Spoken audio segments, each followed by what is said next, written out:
প্রত্যেকটি ওয়ার্ডে, প্রত্যেকটি ইউনিয়নে, প্রত্যেকটি উপজেলাতে সুন্দর করে আওয়ামদেরকে নিয়ে, পাবলিকদেরকে নিয়ে, শুধু আলেমের মাদ্রাসার ছাত্র নয়, পাবলিকদেরকে আমাদের সাথে এক করে এমন একটি ঐক্যবদ্ধ আন্দোলন গড়ে তুলব যাতে সারা বাংলার মানুষ বুঝতে পারে আগামীর বাংলা হবে কোরআনের বাংলা, আগামীর বাংলা হবে আল্লামা মামুনুল হকের বাংলা।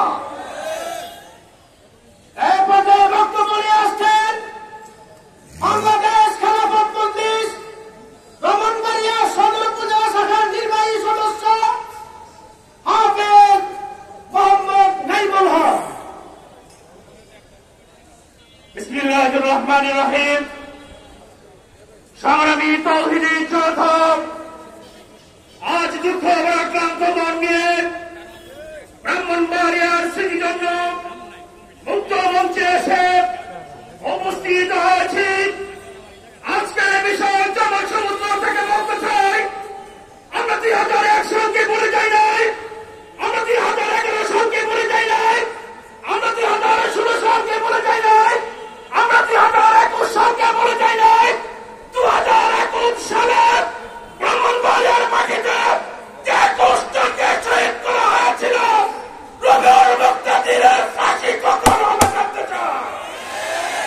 আমরা জানতে চাই 2013 সালে সাপ্লাত চত্বরের শহীদ ভাইদের রক্তের বিনিময়ে যে বাংলাদেশে নতুন সরকার গঠিত হয়েছে, চিত্রত গতি বিচার কমিশন কখন গঠন করা হবে।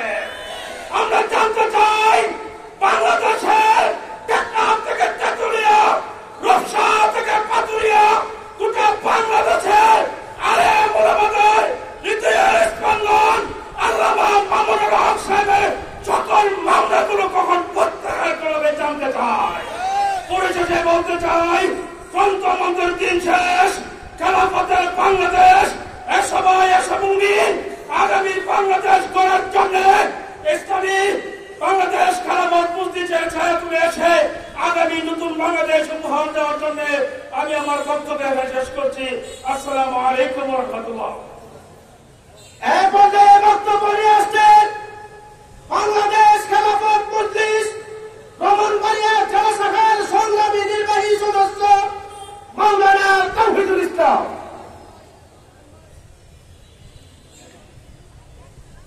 আসসালামু আলাইকুম ওয়া রাহমাতুল্লাহি ওয়া বারাকাতুহু। সময় সংক্ষেপ, 1 মিনিটের ভিতরে শেষ করতে হবে, বলার অপেক্ষা রাখে না।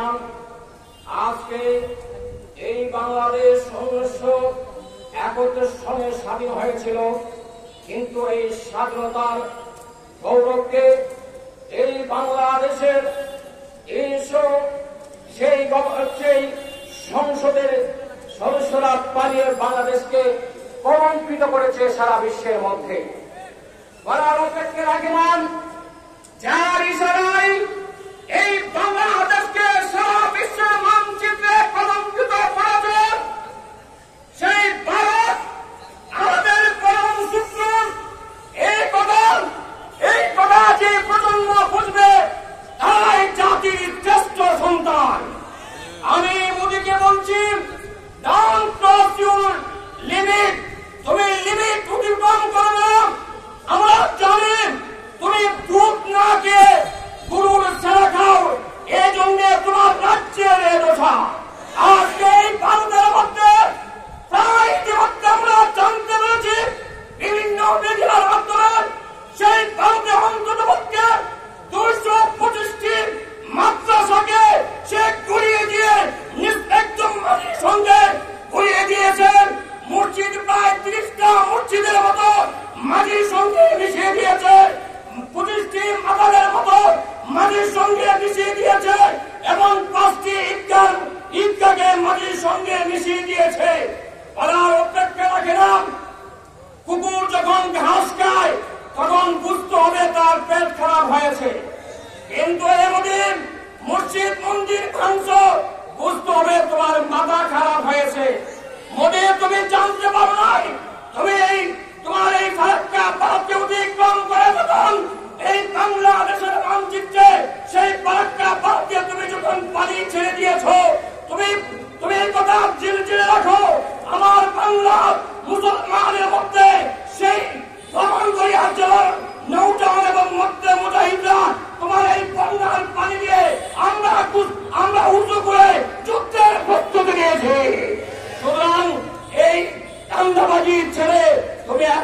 হয়ে যাও, বাংলাদেশের মুসলমানদেরকে নিরাপদে থাকতে দাও।